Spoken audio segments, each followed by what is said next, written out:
மனிதர்கள் இறைவன் கொடுத்த வழிகாட்டுதலை தூக்கி எறிஞ்சிட்டாங்க. தங்களுக்கு தேவையான வழிகாட்டுதல்களை தாங்களே வகுத்துக்கிட்டாங்க.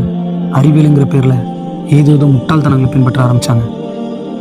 ஆண் ஆண் திருமணம் முடிக்கலாம், பெண்ணை பெண் திருமணம் முடிக்கலான்னு தங்கள் மன இச்சை பின்னாடி போனாங்க. இதோட விளைவு அடுத்த தலைமுறையிலே ஒன்று உருவாகாமல் போயிடுச்சு. அதனால் இந்த மனித சமுதாயமே அழிஞ்சு போயிடுச்சு. கனவா? மேளதாள நடனத்தோடு LGBTQ பேரணி சென்னையில் பிரம்மாண்டமாக நடைபெற்றது. வானவில் கூட்டணி என்ற பெயரில் அமைப்பு நடத்தி வருகின்றனர். முதல்ல இந்த மனநோயாளிகள்கிட்ட இருந்து நம்ம இந்த மனித குலத்தை காப்பாற்றணும்.